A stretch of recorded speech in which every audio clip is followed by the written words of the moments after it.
హ్యూమియన్ town ఇది మొఘలు యొక్క అద్భుతమైన కట్టడం.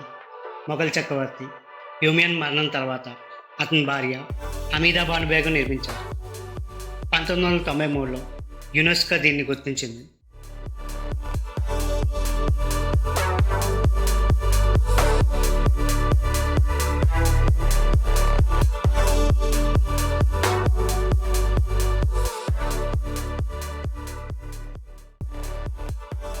దీని నిర్మాణం 1558 నుంచి 1562 మధ్యకాలంలో ప్రారంభమైంది.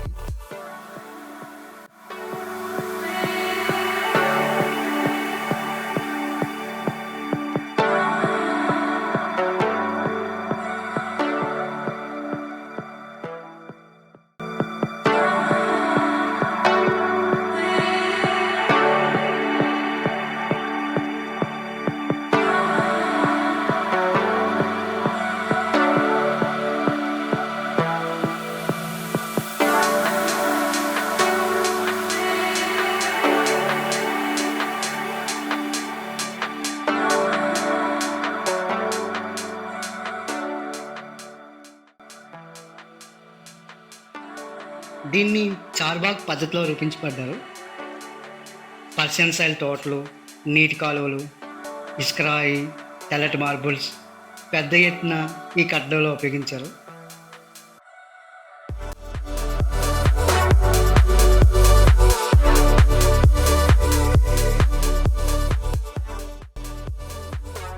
హ్యూమియన్ సమాధితో పాటు బేగం హమీదా మరియు షాజహాన్ కుమారుడైన తారాషికో మరియు మొఘల్ కుటుంబ సభ్యుల సమాధులు ఇక్కడే ఉన్నాయి.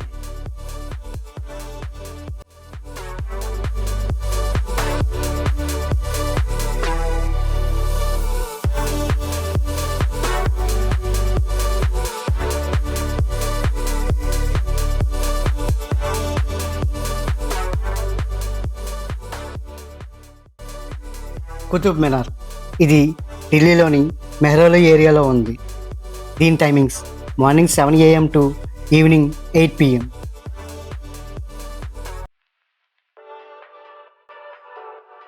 విష్ణు స్తంభం పూర్వం దేవాలయ శిథిలాలు ఉపయోగించి దీన్ని నిర్మించారని చెప్తుంటారు.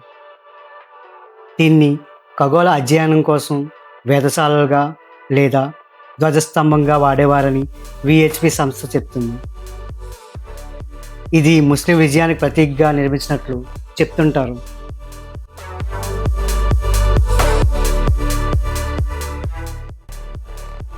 దీన్ని 5th సెంచరీలో రాజా విక్రమాదిత్య నిర్మించారు. ఇది యునెస్కోలో అంతర్భాగం. దీని ఎత్తు 72.5 మీటర్లు.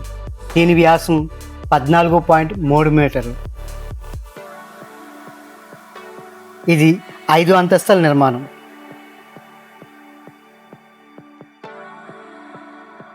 కుతుబుద్దీన్ ఐబాక్ దీని నిర్మాణం ప్రారంభించగా ఇల్తుత్మిష్ దీన్ని కంప్లీట్ చేశాడు.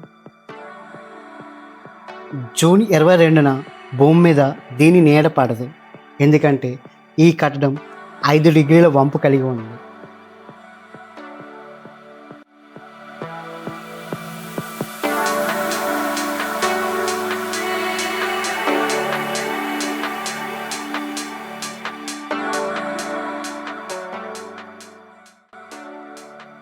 ఇండియా గేట్ ఇది మన దేశ రాజధాని అయిన ఢిల్లీలో అత్యంత ముఖ్యమైన ప్రదేశంలో ఒకటి. మొదటి ప్రపంచ యుద్ధంలో అమరులైన 90,000 సైనికుల జ్ఞాపకార్థంగా నిర్మించబడిన ఒక ముఖ్య యుద్ధ స్మారకం. దీని గతంలో ఆల్ ఇండియా వార్ మెమోరియల్ అని పిలిచేవారు. దీన్ని భరత్పూర్ అనే ఎర్రాయితో నిర్మించారు. దీని ఎత్తు 42 మీటర్లు.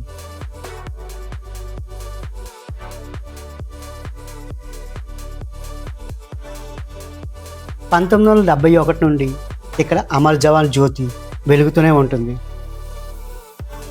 ఇండియా గేట్ అంబియన్స్లో పూర్తిగా గ్రీనరీ ఉంటుంది మరియు చిల్డ్రన్స్ ఆడుకోవడానికి బ్యూటిఫుల్ పార్క్స్ కూడా ఉంటాయి.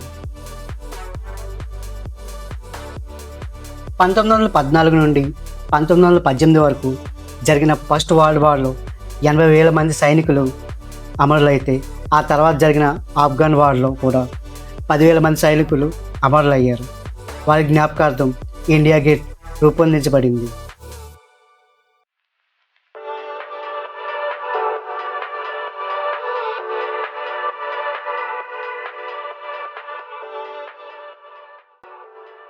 రాష్ట్రపతి భవన్ భారతదేశ రాష్ట్రపతి అధికారిక నివాసం. దీన్ని బ్రిటిష్ టైంలో వైస్రాయ్ హౌస్గా నిర్మించారు.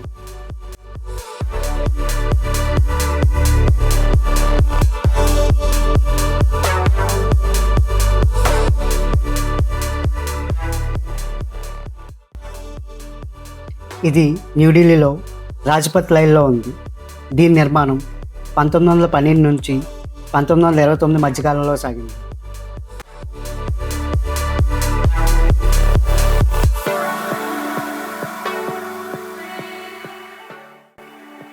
ఇండిపెండెన్స్ డే తర్వాత ఈ భవనంలో అడుగుపెట్టిన మొదటి భారతీయ గవర్నర్ జనరల్ చక్రవర్తి గోపాల్చారి గారు. ఆ తర్వాత భారతదేశం గణతంత్ర రాజ్యంగా ఏర్పడినప్పుడు రాష్ట్రపతి పదవి నిర్మించబడింది.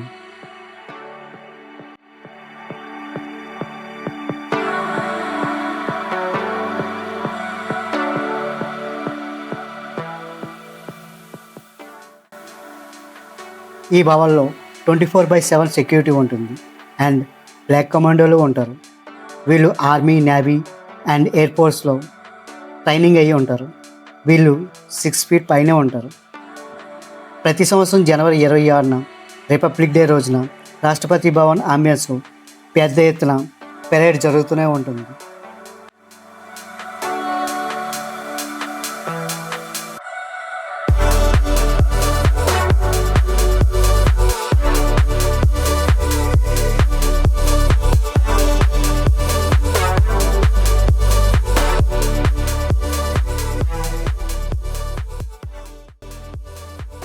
అగర్సేన్ కి బౌలి ఇది ఢిల్లీలో హైలీ రోడ్లో కెనట్ ప్లేస్కి దగ్గరగా ఉంది.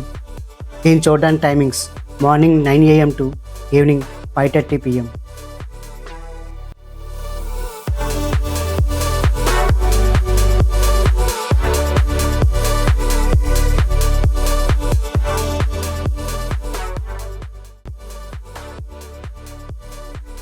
దీని పొడుగు 60 మీటర్లు, వెడల్పు 15 మీటర్లు. దీన్ని మనం ఫ్రీగా చూడవచ్చు. ఎటువంటి ఎంట్రీ ఫీ ఉండదు.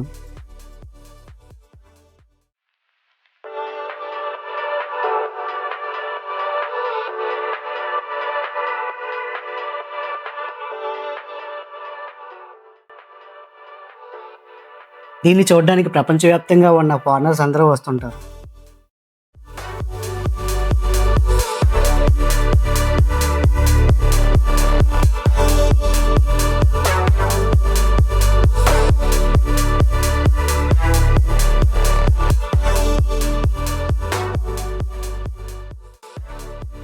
దీన్ని అగర్వాల్ కమ్యూనిటీలో ఉన్న అగర్సేన్ పూర్వీకులు కట్టారని చరిత్ర చెబుతుంది. దీన్ని 14వ శతాబ్దంలో తుగ్లక్ లేదా లోధీ పీరియడ్లో ఢిల్లీ సుల్తాన్లు రీకన్స్ట్రక్ట్ చేశారని చరిత్ర చెబుతుంది.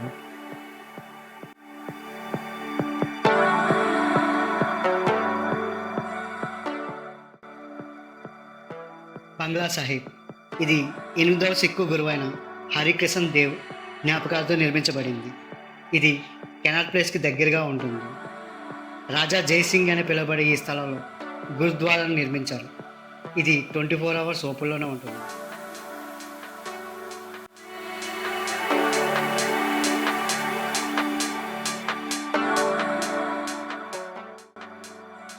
ఇక్కడ నాకు టైరా అనే 19 years ఓల్డ్ అబ్బాయి పరిచయం అయ్యాడు. తను సోలోగానే ఇండియా ట్రిప్కి వచ్చాడు. ఈ కొలంలో రంగురంగుల చేపలు ఉంటాయి. దీన్ని సిక్కులు ఎంతో పవిత్రంగా చూసుకుంటారు. ఈ కొలం చూడడానికి ఎంతో ఆహ్లాదకరంగా ఉంటుంది.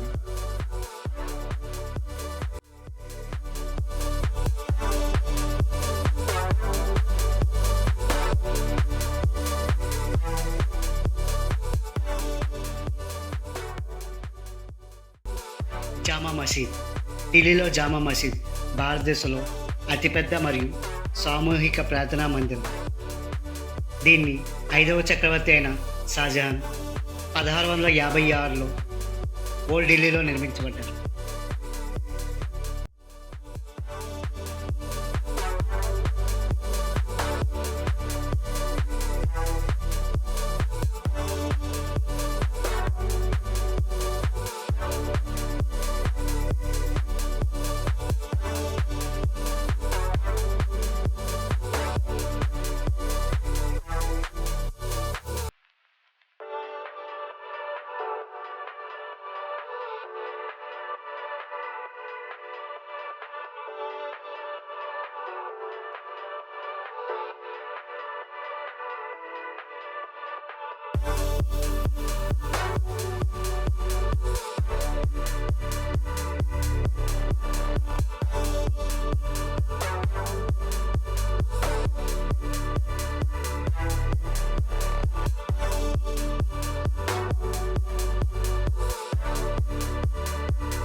ప్రతి శుక్రవారం ఇక్కడ పెద్ద ఎత్తున ప్రార్థన జరుగుతూనే ఉంటుంది. దీన్ని నిర్మించడానికి కనీసం 5,000 మంది 6 సంవత్సరాలుగా నిర్మించారని చరిత్ర చెప్తుంది. ఇక్కడ నిత్యం ట్రాఫిక్ ఉంటూనే ఉంటుంది. దీనికి అడ్డం చూడడానికి ఎంతో ఆహ్లాదకరంగా ఉంటుంది.